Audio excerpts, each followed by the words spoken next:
Се вратиме на приказнава. Кога виде татко ми дека ја не сакам у политика, ми вика, слушај, ако сакаш да те примам дома, кидеш бе на психијатар, има да се лечиш, педеризмот е болест бе, мора да го лечиш. Викам, тато, и јас викам, мислев цело време дека е лезет оно да ти било болест. Али викам, добро тато, ако е цената таа што треба јас да ја платам за твојата љубов, нема проблем.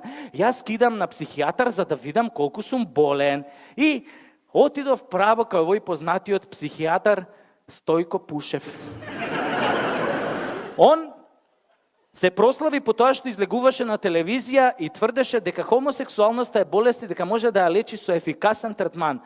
Инаку тој Стојко Пушев е истиот оној тип кој што исто така се прослави на телевизија кога тврдеше дека Александар Македонски бил обрежан и кожичката од неговиот ценет кралски пенис дека е ставена во златно ковчеже, а ковчежето е закопано некаде во Македонија. Паско му шепнал.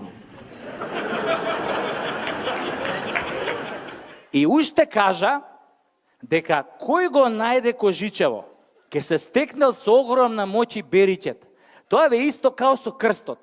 Го наоѓаш кожичево, идеш од врата на врата, звониш и викаш добар ден, да го бакнете малку кожичево, да оставите некој денар, ќе ве прати цела година, среќа, бериќет.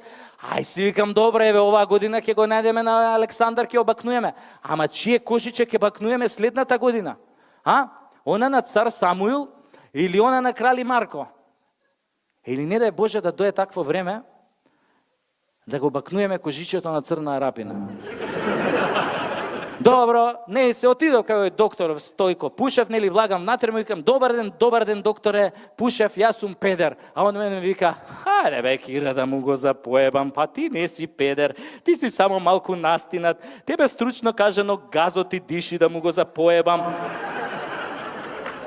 Ама вика, немај гајле Кире, јас тоа ќе го средам со ефикасен третман. Шо е, викам, докторе, ќе ме ставиш во соба со црнци да играм брканица. Тебе Кире да ти го запоебам. Па првата работа што ја кажав тебе одма те асоцира на секс со маж да ти го запоебам. Не, викам, само секс, докторе, некојаш играме карти, табла, домино, PlayStation. Ти викам, докторе, не играш карти со мажи. Добро бе сега Кире да му го запоебам. Па нормално дека играм карти, ама сега јас не сум тој што се прашува. И у тој момент докторов извади една банана од фиока и вака ме вика, ајде сега Кире да му го запоебам, на што те асоцира оваа банана? Па добро бе, викам, докторе, бананава па ме асоцира на патлак. Гледаш ли Кире дека газот ти диши, дека си настина да ти го запоебам? Видели сам? Викам, докторе, чекај бе, полека, викам, докторе. Ти, викам, бананава тебе на шо ти личи? И тука кога му го кажа тоа, он почна да превртува со очи и вика, добро бе, сега Кире, ајде, бананава, сега мене на шо ми личала? Па добро, ете, ми личи на патлак. Аха, викам, докторе, а крастајцата на шо ти личи? Добро бе, Кире, сега, крастајцата ми личи на патлак, ама шо ама бе, му викам, докторе, шо ама? Бананата ти личи на патлак, крастајцата ти личи на патлак, играш карти со мажи, а вамо на цела и на сите телевизии тврдиш без срам и без перде дека хомосексуалноста е болест. Па ти, значи, докторе, дека и тебе ти диши газот. Како може би, викам, хомосексуалноста болест? Викам, докторе, хомосексуалноста не е болест. Викам, болест е, докторе. Сакаш да ти кажам, викам, што е болест? Кажи бе, Кира, му го запоемам, кажи. Викам, болест е, докторе. Кога на оној што е на власт, сакаш да му се увлечеш у гзот со секондури и од тоа да правиш пари и кариера. Ете, тоа е, викам, докторе, болест. А што е хомосексуалноста, докторе, неам појма. Ама знам само една работа, дека со векови никој не успел да ја победи. И ако веќе никој не успел да ја победи, а не сакаме, нели, да и се придружиме, тогаш, докторе, дај, викам, барем да не ја мразиме. Кој сака да си биде педер, нека си биде без срам и без перде.